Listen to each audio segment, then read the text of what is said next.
Mpenzi mtazamaji, karibu tena Jikoni Kikwetu. Leo hii tunataka kuandalia mapochopocho. Hii ni mboga kienyeji, tukispecify sana ni managu. So tunaiekelea jikoni, unainyunyizia maji, kisha unaifunika na tunaipea dakika 10 ndio iweze kuiva. Baadaye unaipendua ndio iweze kuiva kwote, so unapendua kisha utaifunika kutupatia result mzuri. Kumbuka upishi nzuri, kushiba kwingi, afya njema. Usisahau hiyo. So wakati ule mboga yangu nimeifunika tena, huku naandaa vikarangio.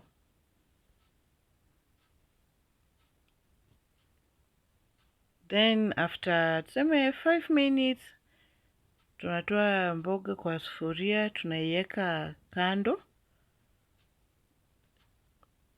Na lengo letu ya kuweka mboga kando ni tunataka kuibonda bonda. So ni vizuri uibonde bonde ikiwa bado yako moto, ndio itatokea vizuri. Kwa sababu tunataka hiyo taste ya managu. So utaitenga kwa bakuli tofauti, kisha utaibonda bonda. Hakikisha unapobonda, unaipendua ndio ibondeke kila sehemu. Kuna wale hupenda labda kama haijabonda bondwa, lakini mimi kwangu naipenda kama nimeibonda bonda ndio yale miti yawe yamebondeka vizuri.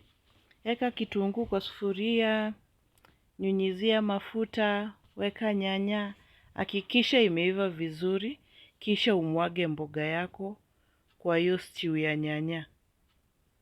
Na upendue vizuri ndio ingiane, mafuta ingiane na mboga ingiane na nyanya. Isikuwe unapakulia mtu, mwingine anapata nyanya, mwingine anapata mboga, mwingine anapata mboga yenye haina mafuta. So ni vizuri ukipendua, una stick kupendua.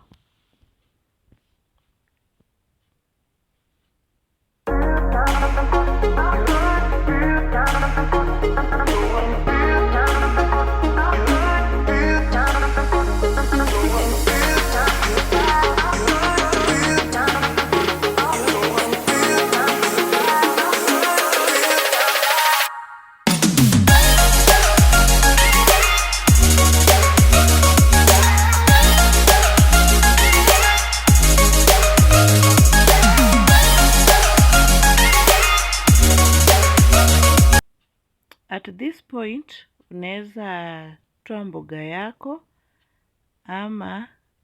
yani utoe mboga yako na iliwe jinsi ilivyo, ama pia unaweza ongeza roiko, na mimi kwangu I preferred kuongeza roiko cube ndio ilete ladha zaidi.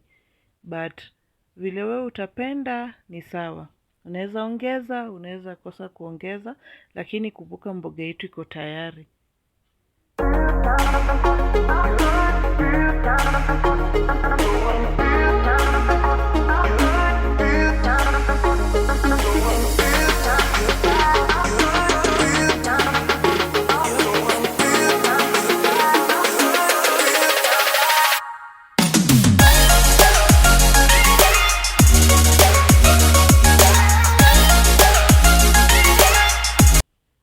Ni wakati sasa wa kupika ugali.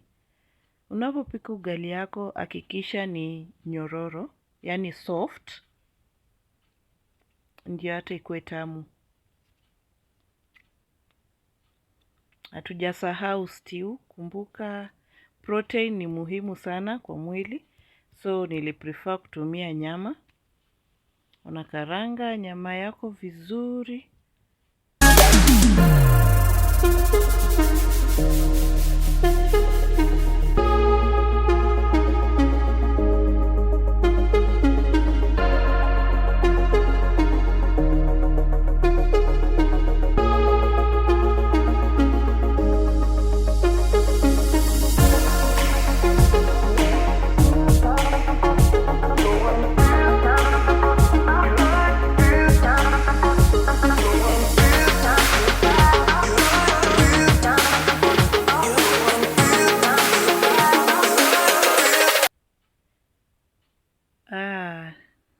chakula yetu kitayari. Nakumbuka hatujatumia masaa mengi na kushiba ni kwingi.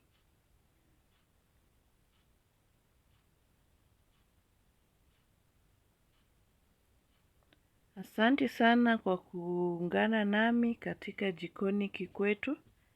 Kwenye tu tunapata mautamu. Nawapenda sana. Kwaheri.